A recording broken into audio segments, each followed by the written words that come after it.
The Raiders add more veteran depth to the secondary.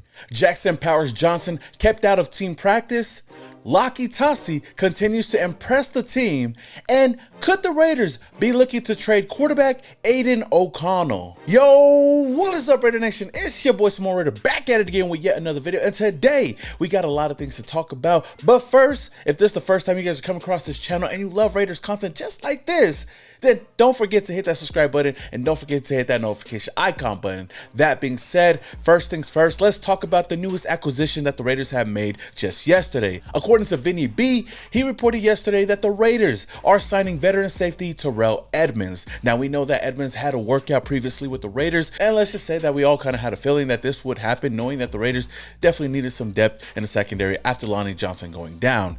Now, in a corresponding move, according to the team, the Raiders have officially waived injured wide receiver Seth Williams. That being said though, Terrell Edmunds now joins the silver and black. He was a former first-round pick for the Pittsburgh Steelers in the 2018 draft. I'd definitely say that he's a proven talent, having 79 total starts, racking up 451 total tackles, 7.5 sacks, 6 interceptions, and 28 pass breakups in his 7-year career. Now, I do believe that Edmunds does provide some solid depth to a position of need, especially like I said earlier, with Lonnie Johnson going down with an injury. Who knows how long he'll be out, but definitely the Raiders needed somebody here, and the Raiders brought in a guy that could definitely bring some competition to this team. I expect them to compete alongside of Chris Smith and Thomas Harper to see who can fill in the Lonnie Johnson role. I like this move just for the simple fact that Pete Carroll knows what he can do with a lot of veteran talent, especially giving people a second chance. We recently seen it happen with Jamal Adams. We've seen it happen with a lot of other players that we brought in as well. So to bring in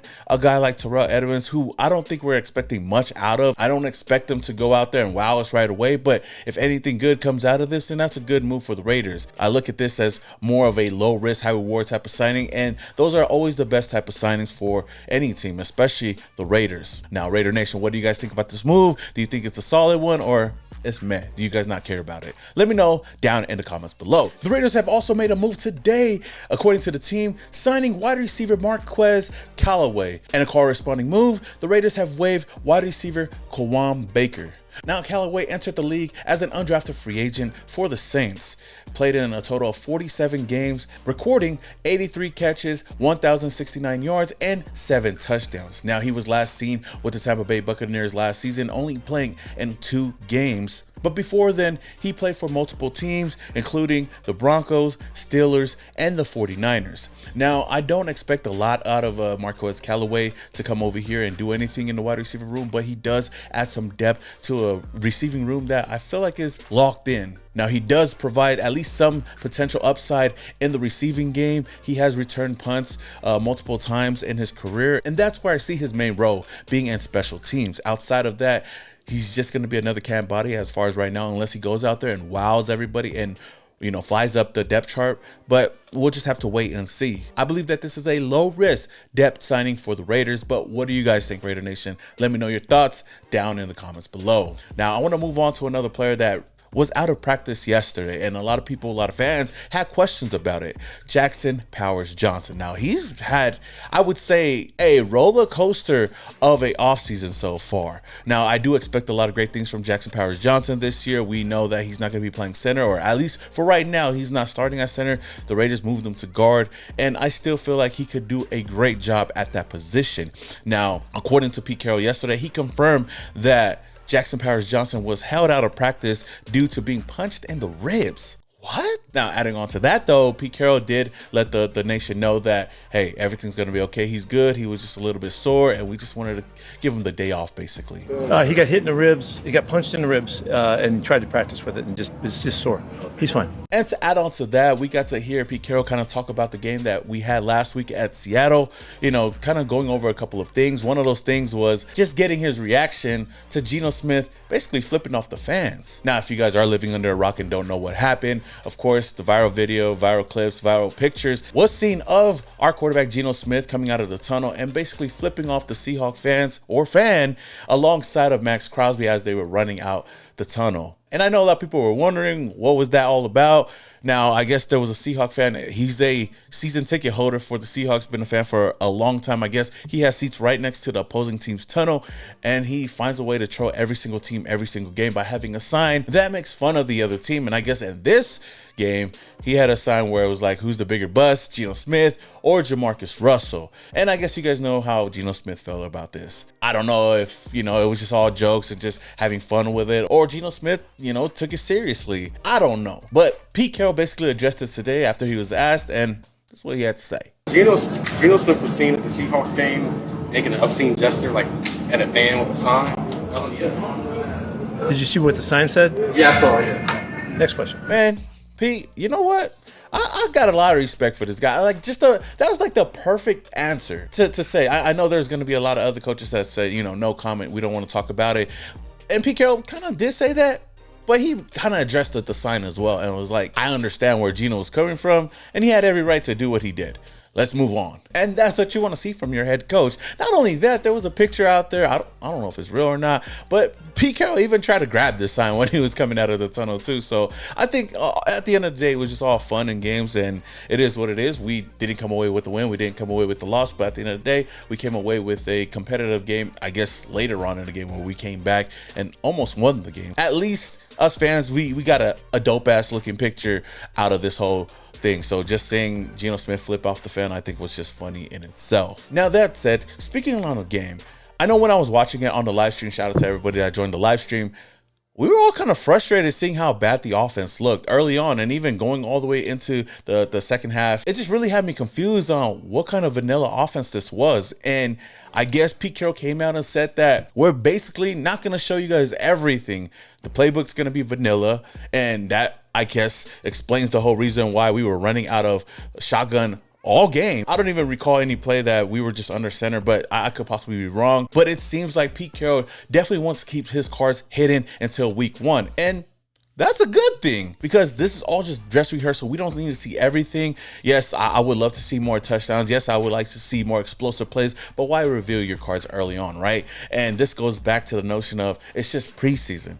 And I know that there was fans overreacting to a lot of things, and I did my best not to overreact to anything, but there are other people out there that could take every little thing and blow it out of proportion. Now, if this was week 1, then we could really be worried about it. But knowing that Pete Carroll had a whole game plan going into this, I totally understand that. Real basic. We ran the most fundamental plays you could run in just, in our format of going through the preseason. It'll continue to be pretty basic and just to keep our edge, for the openers in the first 3 or 4 games. Teams don't know who we are, and so they're gonna have to find out as we go. So. Now, one thing that I really don't understand in this game that you can't really give an excuse for was all the missed tackles. I believe we had 13 missed tackles in this game, and watching the game, it was definitely noticeable. Having missed tackles in the game is something that we've struggled with, especially as Raider fans, and seeing the Raider players miss so many tackles really grinds my gears. And Pete Carroll even agrees with that as well, and that's something that we have to clean up moving forward, and he took full responsibility for this. That being said, going into the next game, we will expect our starters yet again to play. I don't see them playing more than one drive, but at least we'll get a good look at it. I'm going to be really excited to see all the other players. I'm excited to see how Aidan O'Connell can bounce back after week 1, and how Cam Miller can continue to show up in week 2. Now, moving on though, I do want to spotlight some players this week that has showed out and that has impressed, whether at camp, whether in the game, or even to the coaching staff. And the first player I want to talk about is none other than the Big O's, Laki Tasi. Now, Laki got to play in his very first game as a Raider, and even in the NFL in general. I mean, this is a guy that just recently learned the game of football like 2 months ago, and coming over here, it's a huge change. And I know that the Raiders brought him in to be a defensive tackle, but they quickly moved him to the offensive side of the ball, playing guard. Now, he got to play in his very first game. We got to see him go out there with the captains, and from what we've seen and from what I saw, I definitely feel like Laki Tasi impressed so much, especially again because this was his very first game. And Pete Carroll even talked about this as well, saying that it was a real treasure to watch him develop. It was important to me to celebrate the fact that he's playing his first football game of his life, and so you see him go out for the coin toss, and just representing the Rooks, with the other veteran captains that were game captains. The fact that he played in the game and did some positive things, that's a long, long ways to come. Most of us played football when we were 10 years old. He started a couple months ago, and so it was exciting to see him do something and have fun out there. And I saw a little celebration, a subtle celebration after a good block, and it's to me it's a real treasure just to watch him just develop. Now the other player that I do want to talk about is Jamal Adams. Now I know we talked about this in the Raiders recap, but just seeing him out there and just seeing him play, having 3 total tackles and seeing how dominant he was, he's a guy that I'm really excited to have on the team right now. And Adams, he recently spoke to the media describing that he feels comfortable with the position change to the will linebacker position from safety. And to add on to that, Jamal Adams believes that he will play his best football at linebacker. So I'm definitely going to be excited to see him moving forward. Now, the last guy I do want to talk about in today's video is quarterback Aidan O'Connell. Now, after the very first game, I know a lot of fans, including me, were really unimpressed with his showing out there, especially for a guy that's been with this team for a couple of years and a guy that we at least expected to make some strides moving forward. But we could definitely say that he didn't look really good in that first half. Now, I will give him credit because he came out in the second half and looked a lot more comfortable out there. But just off of his first half performance already, the question started to float around on whether or not the Raiders should trade Aidan O'Connell. And at first I was like, I don't know if that'll happen. But then seeing that the Raiders have been utilizing AOC the way that they have been, especially in the very first game, playing him for almost 4 full quarters, really had me wondering why he was in the game for so long when we had another guy in Cam Miller. That's who I was excited to see coming out of the second half. But we got to see Aidan O'Connell come out the second half for a couple of drives as well. And somebody brought up a good point that it seems like the Raiders are really trying to showcase Aidan O'Connell to the fullest to drive up his trade value if they were to move on from him, which honestly, that makes a lot of sense. Now, who knows if the Raiders would trade him or not, or make him available, or what can we get in return for Aidan O'Connell? My biggest question to this was, who would even want to trade for Aidan O'Connell? Then I see a report earlier today, according to the Raiders Wire, that the Raiders could have a potential trade partner for Aidan O'Connell if he was to become available, and that team being the Tennessee Titans. Now, they would go on to say that the Titans' backup quarterbacks were abysmal in their preseason opener, playing behind #1 overall pick Cam Ward. Allen and Tim Boyle combined to throw 3 interceptions. Boyle was especially terrible, throwing a pick-6 while completing just 4 of 13 pass attempts. Furthermore, the Titans' current assistant general manager is former Raiders GM Dave Ziegler. It was Ziegler who drafted O'Connell in 2023. Bleacher Report's Mo Moulton recently pointed out the connection between O'Connell and the Titans. After watching their backup struggle against the Tampa Bay Buccaneers on Saturday, the Titans may feel more inclined to acquire a quarterback behind Ward. O'Connell to Tennessee would make sense for all parties. That being said, though, I'm sure that if the Raiders could get anything for Aidan O'Connell, they'll make a move.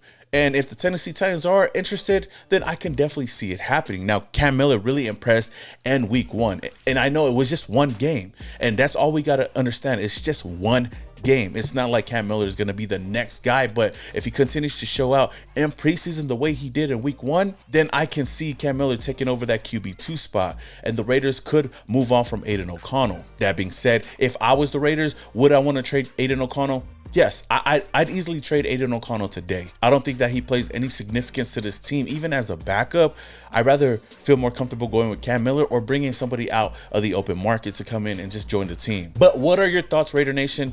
Would you guys trade Aidan O'Connell? And if so, how much do you think the return would be? And is there any other quarterback in the open market right now that the Raiders could bring in or maybe even trade for? There's a lot of young quarterbacks right now that are looking and impressing so far in preseason. So let me know your thoughts down in the comments below. All that being said, though, until the next video, this is your boy Samoa Raider and your boys. Yeah.